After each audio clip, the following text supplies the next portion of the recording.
ನಾಡಪ್ರಭು ಕೆಂಪೇಗೌಡರಿಗೆ, ನಾಡಪ್ರಭು ಕೆಂಪೇಗೌಡರಿಗೆ, ನಾಡಪ್ರಭು ಕೆಂಪೇಗೌಡರಿಗೆ. ನಾವೆಲ್ಲರೂ ಕೂಡ ಇವತ್ತು ನಮ್ಮೂರು ಹಿಂದೆ ನಮ್ಮೂರು ಬೆಂಗಳೂರು ಆಯಿತು. ನಮ್ಮ ಊರಿನ ಕಲ್ಪನೆ ಮಾಡ್ತಾರೆ, ನಿರ್ಮಾಣ ಮಾಡಿದ ನಮ್ಮೆಲ್ಲರ ಪ್ರಭು ನಾಡಪ್ರಭು ಕೆಂಪೇಗೌಡರ 516ನೇ ಜಯಂತಿಯ ಕಾರ್ಯಕ್ರಮದಲ್ಲಿ ನಾವೆಲ್ಲರೂ ಕೂಡ ಸೇರಿದ್ದೀವಿ. ನಾಡಪ್ರಭು ಕೆಂಪೇಗೌಡರು ನಿಜವಾದ ನಾಯಕರು, ಸಮಾಜದ ಬಗ್ಗೆ ಕಾಳಜಿ ಇದ್ದ ನಾಯಕರು. ಬೆಂಗಳೂರಿನ ನಿಜವಾದ ಬ್ರ್ಯಾಂಡ್ ಯಾರು ಅಂತಂದ್ರೆ ನಾಡಪ್ರಭು ಕೆಂಪೇಗೌಡರ ಬ್ರ್ಯಾಂಡ್. ಆ ಬ್ರ್ಯಾಂಡ್ ಮುಂದೆ ಯಾವ ಬ್ರ್ಯಾಂಡ್ ಬೇಕಾಗಿಲ್ಲ. ಒಬ್ಬರ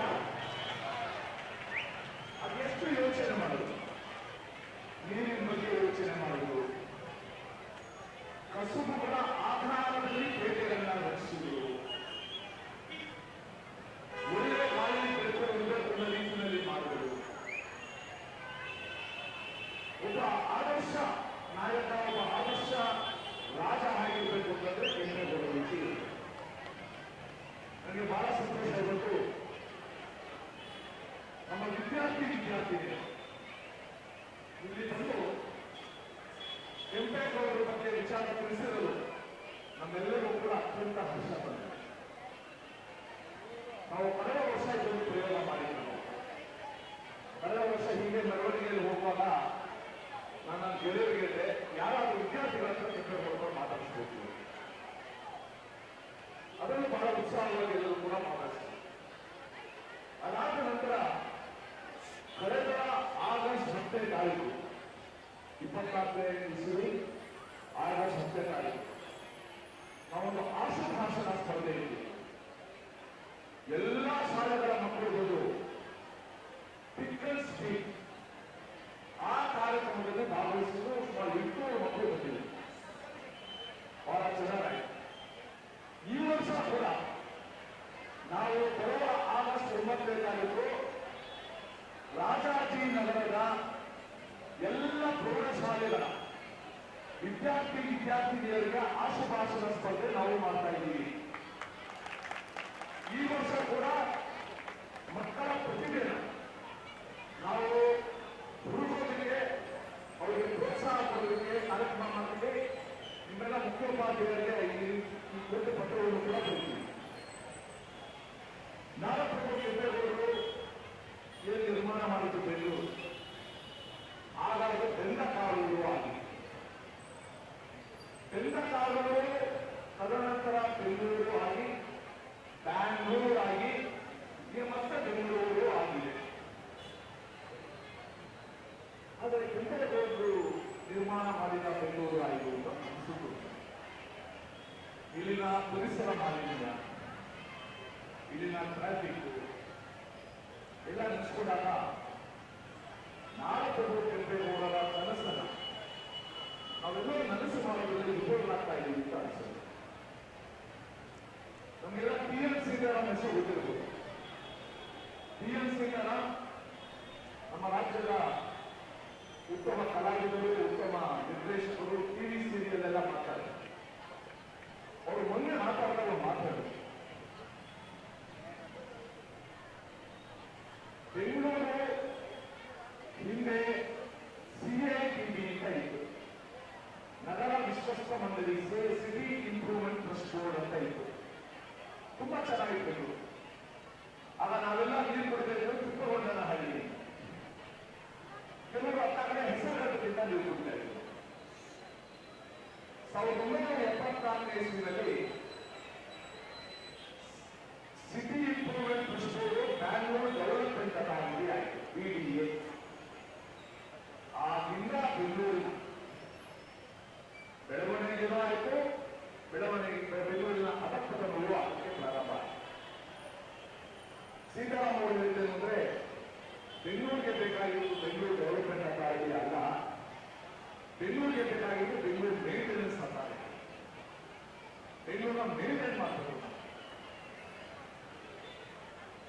ಇವತ್ತು ಇಷ್ಟು ಪರಿಸರ ಮಾಲಿನ್ಯ ಆಗಿದೆ. ಬೆಂಗಳೂರಲ್ಲಿ ಅಸ್ತಮಾ ಪೇಷಂಟ್ಸ್ ಇರೋದೇ ಬಹಳ ಕಷ್ಟ ಆಗ್ತಾ ಇದೆ. ಆ ಪರಿಸರ ಮಾಲಿನ್ಯನ ನಾವು ದೂರ ಮಾಡಬೇಕು. ಬೆಂಗಳೂರಿಗೆ ನಾವು ನಿಜವಾದ ಗೌರವ ಸಲ್ಲಿಸಬೇಕು ಅಂತಂದ್ರೆ ಬೆಂಗಳೂರನ್ನ ಸುಸ್ಥಿತಿಯಲ್ಲಿರುವ ಬೆಂಗಳೂರನ್ನ ಮಾಡೋದು. ಅದಕ್ಕೆ ನಾವೆಲ್ಲರೂ ಕೂಡ ಒಂದು ಯೋಚನೆ ಮಾಡಿದ್ದೀವಿ. ನೀವೆಲ್ಲ ಪೇಪರ್ ನೋಡ್ತಾ ಇದ್ದೀರಾ, ಕರ್ನಾಟಕದಲ್ಲಿ ಬೆಂಗಳೂರಿನಲ್ಲಿ ಹೃದಯಾಘಾತಗಳ ಸಂಖ್ಯೆ ಜಾಸ್ತಿ ಆಗ್ತಾ ಇದೆ, ಹಾರ್ಟ್ ಅಟ್ಯಾಕ್ ಜಾಸ್ತಿ ಆಗ್ತಾ ಇದೆ. ಮೊನ್ನೆ ಚಾಮರಾಜನಗರದಲ್ಲಿ 4ನೇ ಕ್ಲಾಸ್ ಹುಡುಗಿ ಹೋಮ್ವರ್ಕ್ ಕೊಡ್ತಾ ಇದ್ದಾಗ ಟೀಚರ್ಗೆ ಹಾರ್ಟ್ ಅಟ್ಯಾಕ್ ಆಗಿ ಸತ್ತೋದ್ರು. ಸುಳ್ಯದಲ್ಲಿ ಪ್ರೇಯರ್ಗೆ ನಿಂತಿದ್ದ ಮಗು ತೀರೋಯಿತು. ಮುಂಚೆಲ್ಲ ಹಾರ್ಟ್ ಅಟ್ಯಾಕ್ ಅಂದ್ರೆ ವಯಸ್ಸಾಗಿತ್ತು ಅಂತ ಅನ್ಕೊಳ್ತಾ ಇದ್ವಿ. ಅದಕ್ಕೆ ನಾವೊಂದು ತೀರ್ಮಾನ ಮಾಡಿದ್ವಿ. ನಮ್ಮ ಕ್ಷೇತ್ರದ ಎಲ್ಲಾ ಶಾಲೆಗಳ ಮುಖ್ಯೋಪಾಧ್ಯಾಯ, ಎಲ್ಲಾ ಶಾಲೆಗಳ ಫಿಸಿಕಲ್ ಎಜುಕೇಶನ್ ಟೀಚರ್, ನಮ್ಮ ಕ್ಷೇತ್ರದ ಎಲ್ಲಾ ಜಿಮ್ನೇಷಿಯಮಿನ ಮುಖ್ಯಸ್ಥರು, ಎಲ್ಲಾ ಯೋಗ ಕೇಂದ್ರದ ಮುಖ್ಯಸ್ಥರು, ಎಲ್ಲಾ ಪಾಠಗಳಲ್ಲಿರುವ ನಗೆಕೂಟದ ಅಧ್ಯಕ್ಷರು, ನಡಿಗೆದಾರರ ಸಂಘದ ಪ್ರಮುಖರು, ಇವರೆಲ್ಲರೂ ಕೂಡ ಕರೆದು ಹೃದಯಾಘಾತ ಪ್ರಸಂಗ ಬಂದಾಗ, ಹೃದಯ ಸಮಸ್ಯೆ ಬಂದಾಗ ನಾವು ಕೂಡಲೇ ಏನ್ ಮಾಡಬೇಕು? ಒಂದು CPR ಅಂದ್ರೆ ಇದೆ. ಆ CPR ಮಾಡಿದ್ರೆ ಆ ವ್ಯಕ್ತಿ ತಕ್ಷಣ ಅವತ್ತು ಹುಡುಕ್ತಾನೆ, ಅವರ ಉಳಿಸ್ಬೋದು. ಅದಕ್ಕೋಸ್ಕರ ಜುಲೈ ತಿಂಗಳಲ್ಲಿ ಇವರೆಲ್ಲರೂ ಸೇರಿಸಿ ನಾವು ಕಾರ್ಯಾಗಾರ ಮಾಡ್ತಾ ಇದ್ದೀವಿ. ಜಯದೇವ ಆಸ್ಪತ್ರೆಯಿಂದ ಒಂದು ತಂಡ ಬಂದು ಎಲ್ಲರಿಗೂ ಕೂಡ ತರಬೇತಿ ಕೊಡ್ತಾ ಇದೆ. ಇದು ನಾವು ಕೆಂಪೇಗೌಡರ ಬೆಂಗಳೂರಿನ ನಾಗರಿಕರು, ನಮ್ಮ ಕ್ಷೇತ್ರದ ನಾಗರಿಕರಿಗೆ ನಾವು ಮಾಡಬೇಕಾದ ಕರ್ತವ್ಯ ಅದನ್ನು ನಾವು ಮಾಡ್ತಾ ಇದ್ದೀವಿ. ನಮ್ಮ ಶಾಲಾ ಮಕ್ಕಳು ಕೂಡ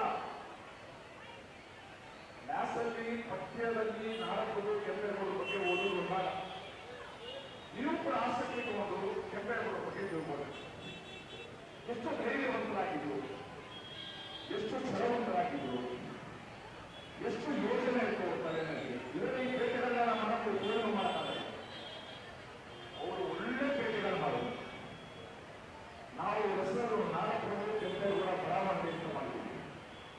8 ವರ್ಷ ಆದರೂ ಕೂಡ